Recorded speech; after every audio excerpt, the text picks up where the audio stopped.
Greetings, members, one and all of the Salivation Nation. Comparing silver, gold, platinum, and palladium. Let's explore.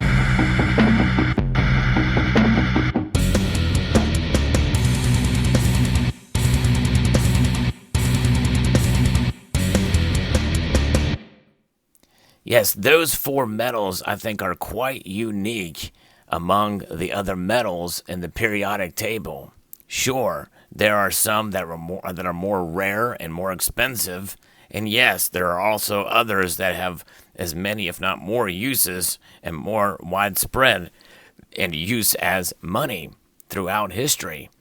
But these four metals, I believe, have some quite unique properties that make them extra special in terms of industry and also in terms of as a safe haven or investment.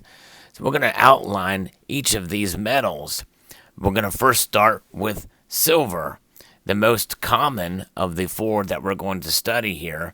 This metal is quite unique and fascinating in its properties and uses today.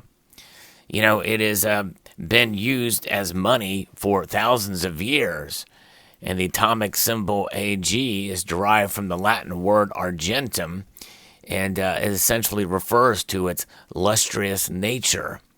It is a soft but also strong transition metal, and it has the highest electrical conduct and thermal conductivity of the metals out there. It is also the most reflective.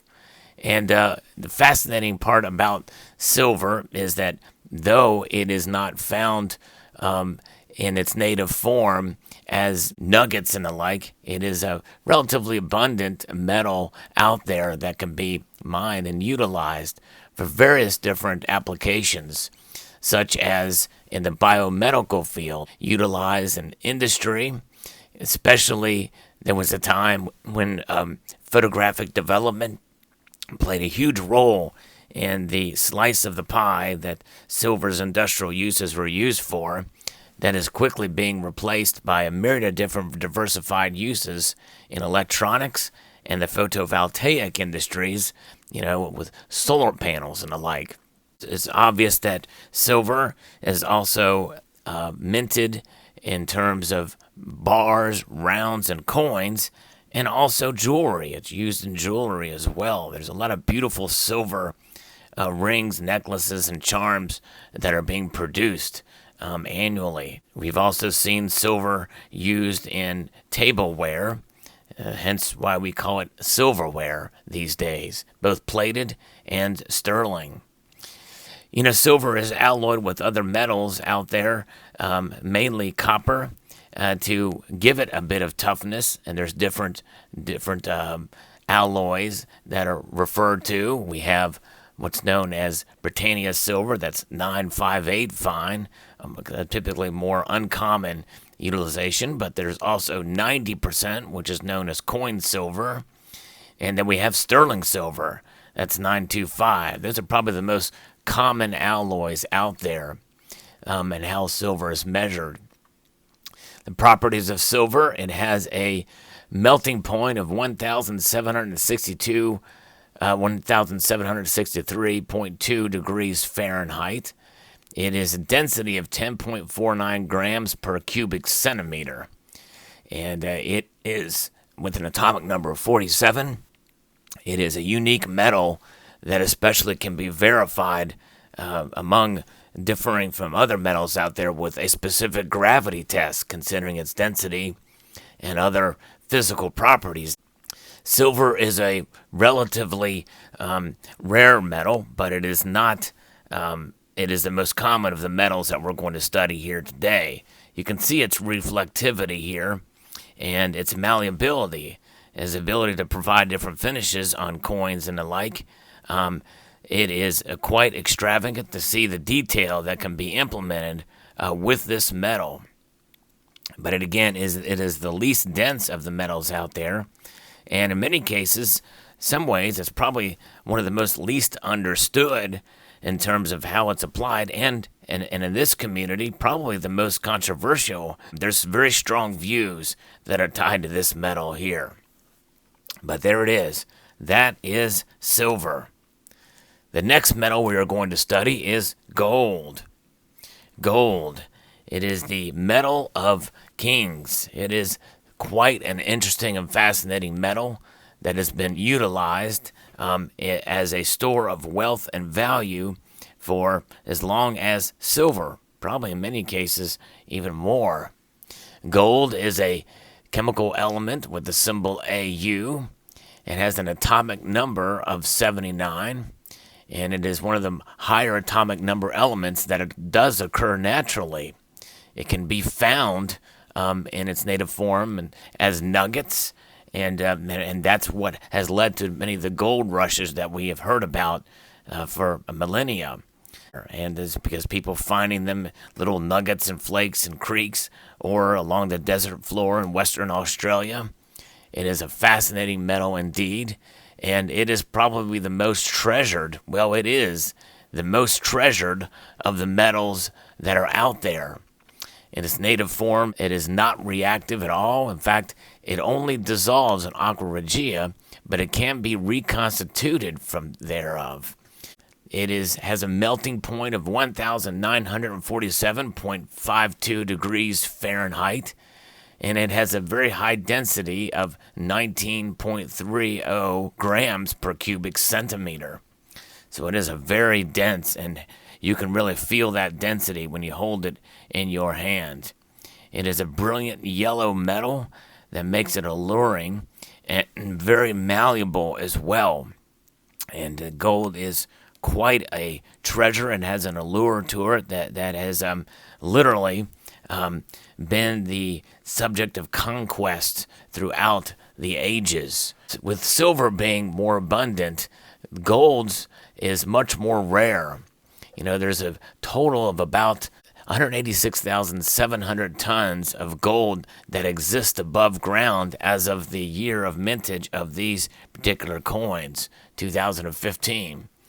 And there is about 50% of gold produced in jewelry, and about 40% in the form of bars, rounds, and coins, and about 10% in industry, whereas silver has well over 55% used in industry. Gold is most often alloyed with copper and silver in a variety of ways measured in carats.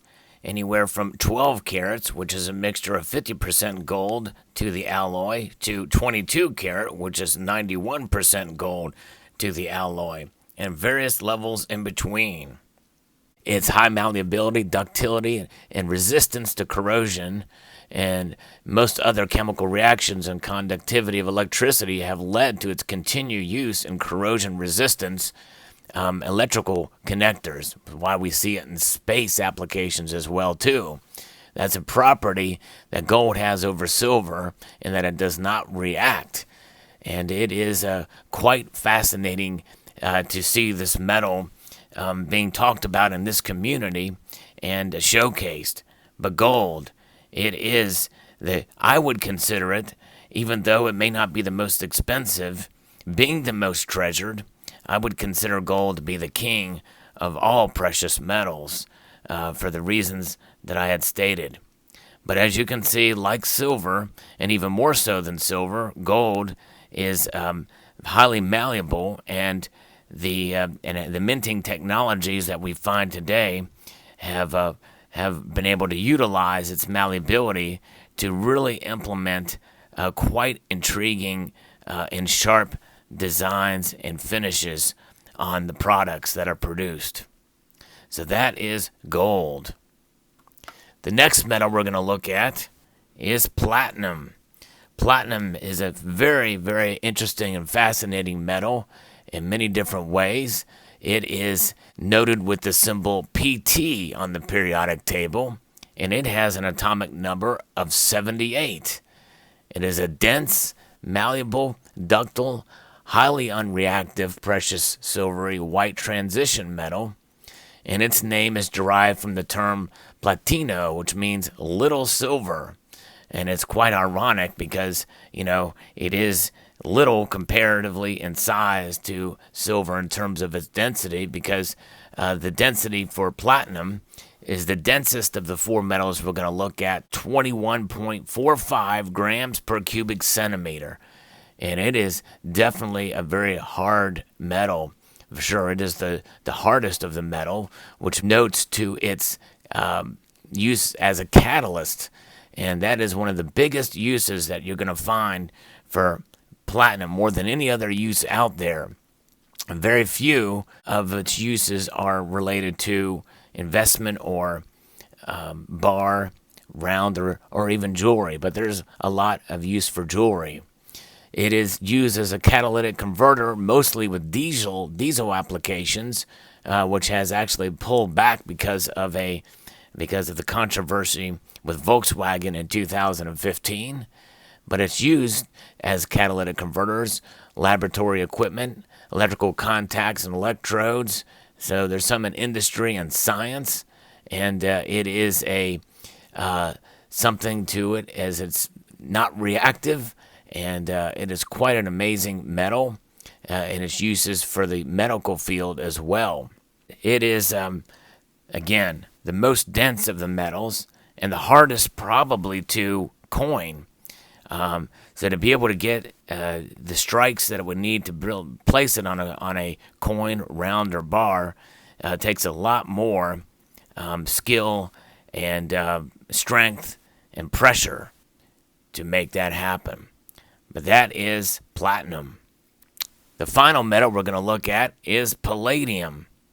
Palladium is a metal that has been rising in price, record prices here lately, as of the recording of this video. But it is an interesting and fascinating metal. And like platinum, it sort of has the same kind of color to it. It's a deeper kind of a color and than you would see in silver. It is a chemical element that has a symbol PD and the atomic number 46. It is rare, even rarer than platinum. They say it's about up to 15 times rarer than platinum, and platinum is 15 times rarer than gold. It's illustrious white silver metal discovered in 1803 by the chemist William Hyde Wollaston. And I believe platinum was also discovered near that time, maybe in the late 1700s. So it's a relatively new metal when you think about it, the other metals out there, but its primary uses are a catalytic converter for gasoline vehicles. But it is also much more rare in its catalyst. So it is something that is difficult to mine because it's only in several different locations, such as Russia and South Africa, making it very difficult to mine here. But it has a melting point of 2,830.82 degrees, whereas platinum's melting point is 6,917 degrees Fahrenheit.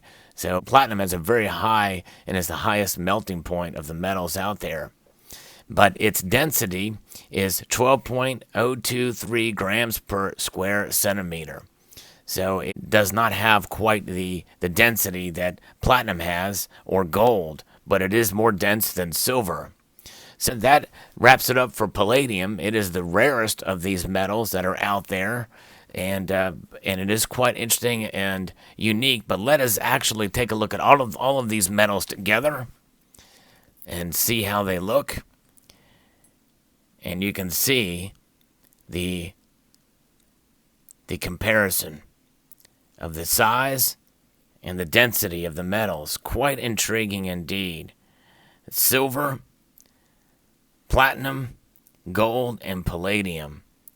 What an intriguing mix here of the metals. There they are.